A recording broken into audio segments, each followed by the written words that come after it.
आप सबसे मुलाकात होगी कराची में इंशाल्लाह मिड जनवरी में। मैं कराची में होंगी तो आप लोग मेरे से अपॉइंटमेंट ले सकते हैं। बहुत सारे लोग मेरे से पूछते हैं जी कि कराची आप कब आएंगी, तो इंशाल्लाह वेरी सून हम लोगों की क्लिनिक वहाँ पे होगी। और अभी तो मैं जनवरी में आप सबसे मुलाकात करूँगी। बहुत ज़रूरी है कि आप लोग इस चीज़ को समझ सकें। Hormones is not a joke.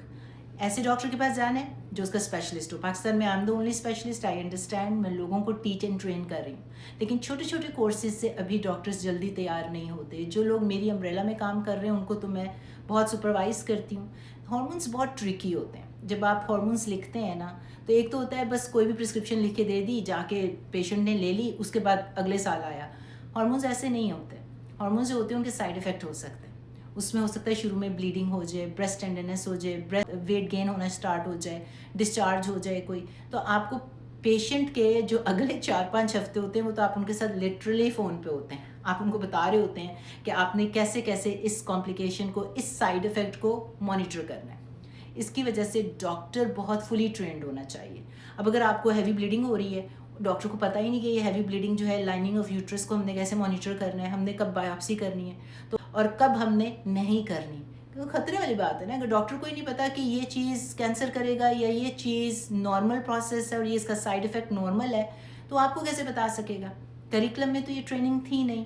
अब ये जो ग्लोबल ट्रेनिंग हो रही है उसमें मैं जिन डॉक्टर्स को टीच ट्रेन करती हूँ अंडर DSM अम्ब्रेला, उनके साथ में पूरा टीम वर्क होता है। हम मिलके काम करते हैं। तो मैं हमेशा देख रही होती हूँ, और आप अगर उनसे भी अपॉइंटमेंट लेते हैं, बेसिकली आप मेरे से ही अपॉइंटमेंट ले रहे होते हैं। तो इसकी वजह से बहुत ज़रूरी है कि आपका BHRT प्रोवाइडर को फुली ट्रेनिंग हो, उसका कई कई साल का एक्सपीरियंस हो, और अगर वो स्पेशलिस्ट नहीं तो एटलीस्ट ऐसा प्रोवाइडर हो जिसको पता है कि मैंने हार्मोन्स को कितना ऑप्टिमम करना है। क्योंकि खाली सिम्टम्स रिमूव करना हमारा मकसद नहीं होता, हमने इतना ऑप्टिमम डोज देनी है। एक हार्मोन, दूसरा, तीसरा, चौथा हार्मोन आहिस्ता आहिस्ता इंट्रोड्यूस करना है।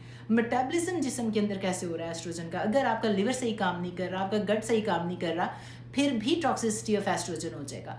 तो ये सारी चीज़ें जो हैं आपके डॉक्टर को पता होना चाहिए। अगर वो ये नहीं पता उसको और वो इस तरह से मॉनिटर नहीं कर रहा, आप 4 साल बाद जाके एक्सरेज कराते हैं अपने बोन्स का, डेक्सा, और आपको फिर भी हड्डी का फ्रैक्चर हो जाता है, फिर भी आपको ऑस्टियोपोरोसिस हो जाता है। आप कहेंगे मैं तो हार्मोन ले रहा था, मुझे ये बीमारी क्यों हो गई? क्योंकि मिनिमम डोज डॉक्टर आपको देता रहा और आपके अलामात ठीक हो गए, लेकिन ऑप्टिमम डोज उन्होंने दी नहीं, क्योंकि उनको मॉनिटर करना नहीं आता। क्योंकि वो खुद भी डरे होते हैं कि कहीं कैंसर ना हो जाए, ये ना हो जाए। उनको पता ही नहीं कि किस तरह से मॉनिटर करना है। इसकी वजह से बहुत ज़रूरी है कि अगर आप पैसे लगा रहे हैं, अगर आप किसी डॉक्टर के पास जा रहे हैं, आप अपनी बुढ़ापे की क्वालिटी को बेहतर करना चाहते हैं, क्रॉनिक इलनेस जो फ्यूचर में 20-30 साल में मेनोपॉज में आनी है उसके ऊपर काम करना चाह रहे हैं, तो you have to find the right doctor. Right doctor होगा, राइट इन्फॉर्मेशन होगी, राइट इलाज होगा।